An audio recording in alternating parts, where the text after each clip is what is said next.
पश्चिमी राजस्थान के किसानों की समस्याओं को सुलझाने में जुटा है जैसलमेर स्थित ये केंद्रीय शुष्क केंद्र अनुसंधान संस्थान। डॉक्टर जेपी सिंह के नेतृत्व में संस्थान के वैज्ञानिक यहाँ कई वर्षों से काम कर रहे हैं। वो मानते हैं कि इस पूरे इलाके में बहुत दिक्कतें हैं, लेकिन फिर उनका मुख्य कार्य तो निराश हो रहे किसानों की जिंदगी में आशा और उत्साह लाना है। तो हमारा जो विशेष जो रहता है, जो यहाँ, क्योंकि यहाँ का जो क्षेत्र है पशुपालन आधारित है, तो जो यहाँ के चरागाह हैं, जो गोचर हैं, ओरण हैं, उनका विकास बहुत ज़रूरी है, क्योंकि हमारे पशुओं के लिए चरागाह का बहुत महत्व है। विशेषकर जिस क्षेत्र में हम यहाँ खड़े हैं, ये जो क्षेत्र है ये सेवण घास के लिए जो है बहुत अच्छा माना जाता था। और सेवण घास जो एक ऐसी घास है जो कि बहुवर्षीय है, जो कि बहुत ही पौष्टिक है, और इस घास में बहुत ही ज़्यादा पौष्टिकता है, और पौष्टिकता के साथ साथ इसका उत्पादन भी बहुत अच्छा है। और जो यहाँ की जो थारपारकर जो नस्ल है उसके लिए घास बहुत ही अच्छी है। तो हमारा प्रयास है कि जो हम यहाँ के जो चरागाह हैं, जो यहाँ के गोचर हैं, उनकी उत्पादकता हम बढ़ाएं, उन पर हमें विशेष ध्यान देने की आवश्यकता है। और हम समय समय पर विभिन्न किसान गोष्ठियों में भी इस मुद्दे को उठाते हैं कि जो यहाँ के गोचर हैं, हमारे ओरण हैं, इनका हम जो है विशेष रूप से संरक्षण करें। नहीं, किसान तो जो है अब जागरूकता बढ़ी है, जागरूक हो रहे हैं, और पानी का साधन भी बढ़ा है। इसके साथ साथ ही लेकिन हमारा जो यहाँ पर अधिकतम जो क्षेत्र है वो बारानी खेती का है। तो बारानी खेती के लिए भी इस तरह की फसलें हैं, फसलों में इस तरह की किस्में हैं जिनसे कि अच्छा उत्पादन लिया जा सकता है। दूर दूर तक फैले ये खजूर के पेड़ यहाँ राज्य के किसानों के लिए खास मकसद से लगाए गए हैं।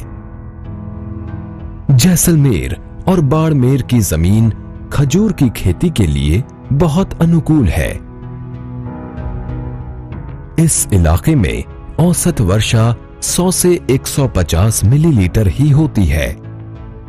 इस दशा में खजूर के पेड़ों की खेती यहाँ के लिए काफी फायदेमंद है, जिसके लिए बहुत ही कम पानी चाहिए होता है।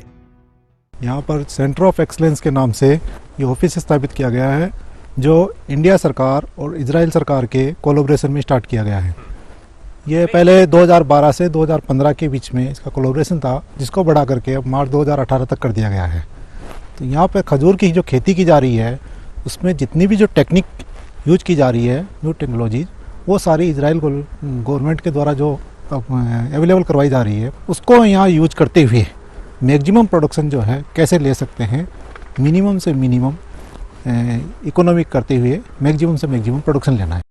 यह प्रोजेक्ट अभी तक काफ़ी सफल रहा है। इस प्रोजेक्ट को देख करके और अपने जैसलमेर ज़िले के जो किसान हैं वो 90 हेक्टर में लगभग इस खजूर के पौधों को स्थापित कर चुके हैं। और अपन पूरे राजस्थान की बात करें तो पूरे राजस्थान में इस डेमोन्स्ट्रेशन, इस प्रदर्शन फार्म को देख करके लगभग 700 हेक्टर में किसानों ने अब तक खजूर के पौधे जो है, ये टिश्यू कल्चर के पौधे हैं, वो स्थापित किया जा चुका है।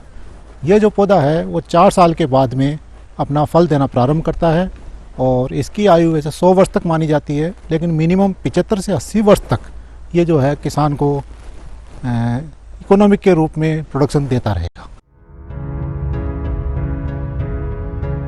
इस प्रोजेक्ट को देखकर जैसलमेर के साथ साथ राज्य में कई जगह इन्हें भारी मात्रा में लगाया गया है।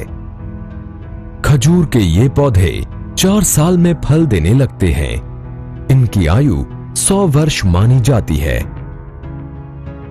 लेकिन कम से कम 75 से 80 वर्ष तक ये किसानों के लिए आय का बेहतरीन स्रोत हो सकते हैं। इस क्षेत्र में पानी की कमी को देखते हुए सरकार ने इंदिरा गांधी नहर परियोजना के अलावा नलकूपों को लगाने के लिए 90 के दशक में किसानों को सब्सिडी देना प्रारंभ किया था।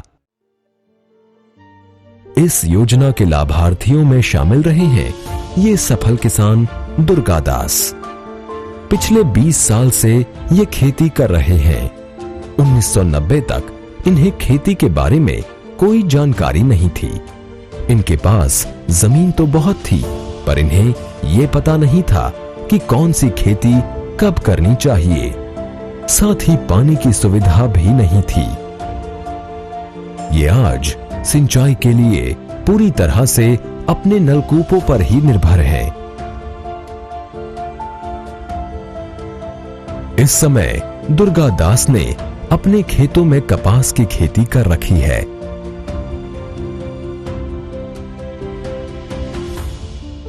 इसके अलावा जैसलमेर में अनार की खेती के बढ़ते रुझान को देखते हुए उन्होंने इसके पौधों को भी बड़ी मात्रा में लगाया है।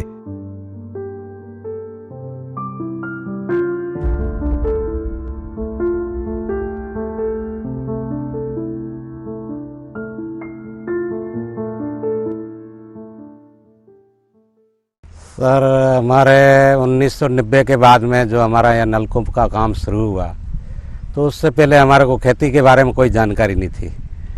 पहले से यहाँ बरसात का अभाव था, इतनी बरसात भी नहीं होती थी, तो खेती हमारे खाली ग्वार बाजरा वगैरह यही होता था। उसके बाद में जब 90 के बाद में जब ये नलकूप का काम शुरू हुआ, तो उसके बाद में ये जो रबी की फसल है, रायडा है, सरसों है, गेहूँ है, जीरा है, इसबगोल है, ये सभी होने लगा है।